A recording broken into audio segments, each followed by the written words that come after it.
Hi అండి, అందరూ ఎలా ఉన్నారు? Welcome back to my channel Devi Tarun. Already last వీడియోలో వసంతాల వరకు చూసారు కదండి. ఈ రోజు అయితే మేము అందరం కలిసి బయటకు వెళ్తున్నాం అనమాట. పెళ్ళైన తర్వాత ఫస్ట్ టైం కొత్త జంట బయటకు వెళ్తున్నారు కాబట్టి టెంపుల్కి అయితే వెళ్తున్నామండి. మాకు నియర్ బై నత్తారామేశ్వర అనే టెంపుల్ ఉంది. ఆల్రెడీ ఈ వీడియో నేను లాంగ్ వీడియో మన ఛానల్లో ఆల్రెడీ పోస్ట్ చేశానండి. 11 నెలలు వాటర్లోనే ఉండి 1 నెల మాత్రమే ఓపెన్ చేసిన శివాలయం అని చెప్పాను కదండి. ఈ మంత్లో మాత్రం ఆ శివాలయం అనేది వాటర్లోంచి వాటర్ అన్ని తీసేసి శివాలయం అనేది దర్శనం ఉంటుందన్నమాట అండి. అక్కడికే మేము వెళ్తున్నాము. ఇలా నేను, మా చిన్ను, బాబీ, శివ, మా తమ్ముళ్ళు ఇద్దరు అండ్ దివ్య, తేజ గారు కూడా మొత్తం అందరం కలిసి వెళ్తున్నామండి. మ్యాక్సిమమ్ రీచ్ అయిపోయామండి. దగ్గరికి అయితే వచ్చేసామన్నమాట. ఇక్కడ ముందు నుంచే బ్యారిగేట్స్ అనేవి పెట్టేశారనమాట అండి. ఇక్కడ నుంచి ఒక 1 కిలోమీటర్ వరకు నడవాల్సి ఉంటుంది. ఎందుకంటే ముందుకి బండ్లు, కార్స్ ఇవన్నీ వెళ్తే కనుక ట్రాఫిక్ జామ్ అయిపోతుందని చెప్పేసి ముందే ఆపేసినట్టున్నారు. ఇక్కడ నుంచి వాక్ చేస్తున్నామండి. ఇంచుమించు 1 కిలోమీటర్ ఉంటుంది టెంపుల్ ఆర్చ్ రావడానికి. ఇంచుమించు నియర్ బై వచ్చేసామండి. చూడండి బైక్స్ కూడా ఎన్ని ఉన్నాయో.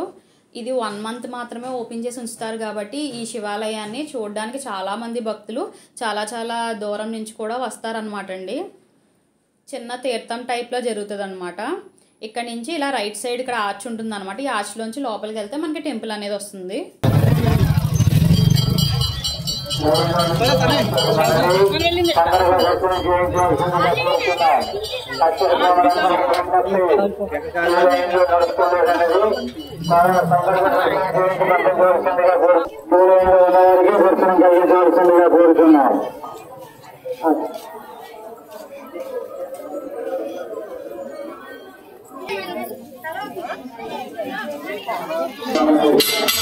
జనాలు మాత్రం చాలా ఎక్కువగా ఉన్నారండి. చాలా ఫుల్గా ఉన్నారనమాట. కనీసం లైన్లో నించుందామన్నా ఎటు నుంచి స్టార్ట్ అవ్వాలి, ఎక్కడి నుంచి లైన్ స్టార్ట్ అయింది, ఎలా లైన్లో నించుందామని కూడా అర్థం కాలేదనమాట. చూడండి ఎంతమంది జనాలు ఉన్నారు.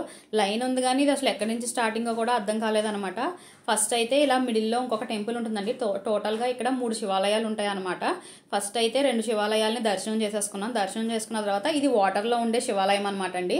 ఇప్పుడు వాటర్ అన్ని చూసారా, తీసేసారనమాట. తీసేసి 1 నెల మాత్రమే దర్శనానికి మనకి అవైలబిలిటీ అనేది ఉంటుందన్నమాట. నెక్స్ట్ మళ్ళీ వాటర్ పట్టేస్తారండి. వాటర్ పట్టారంటే మళ్ళీ ఇయర్ మొత్తం ఇంకా వాటర్లోనే ఉంటుందన్నమాట అండి.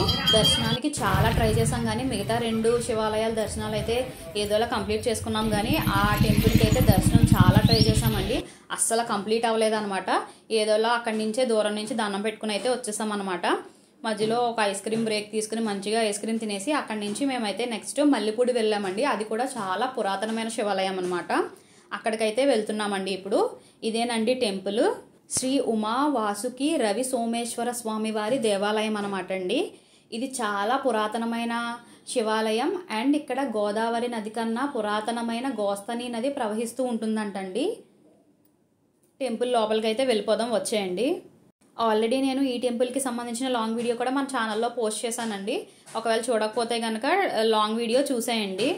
ఒక ప్రదక్షిణ అయితే చేసేసుకుంటున్నాము. ఒక ప్రదక్షిణ చేసుకున్న తర్వాత లోపలికి అయితే వెళ్తామండి. ఇక్కడ చాలా చిన్న ఆలయాలు కూడా ఉంటాయి అనమాట. సుబ్రహ్మణ్యేశ్వర స్వామి ఆలయం అని, మన అయ్యప్ప స్వామి చిన్న ఆలయం ఉంటుంది. నెక్స్ట్ వినాయకుడి టెంపుల్ ఉంటుంది. నవగ్రహాలు ఉంటాయి. సూర్యదేవుడి టెంపుల్ ఉంటుంది. అలా చిన్న ఆలయాలు చాలా ఉంటాయండి. ఇక్కడ చిన్నపిల్లలకి భరతనాట్యం అవి కూడా నేర్పుతున్నారనమాట. ఇప్పుడైతే టెంపుల్ లోపలికి వెళ్ళిపోదాము.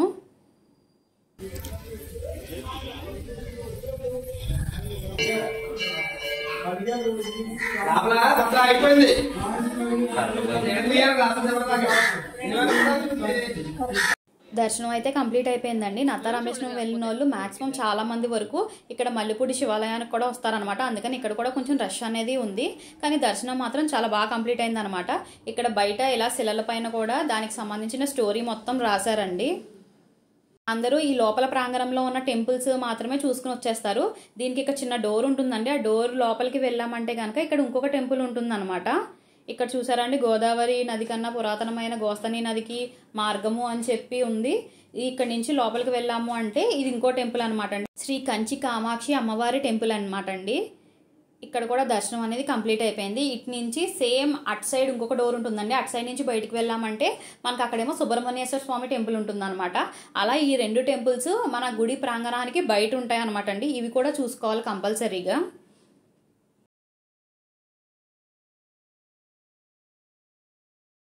దర్శనాలన్నీ కూడా చాలా బాగా కంప్లీట్ అయ్యాయండి. ఎటు వచ్చి మాకు నత్తారామేశ్వరంలో శివాలయం దర్శనం ఒక్కటే కంప్లీట్ అవ్వలేదన్నమాట. ఇక్కడ నుంచి మేము నెక్స్ట్ వేరే ఊరికైతే వెళ్ళాము. అది నెక్స్ట్ వీడియోలో పెడతాను. ఈ వీడియో కనుక మీకు నచ్చినట్టయితే please like, share and subscribe to my channel. Thank you for watching.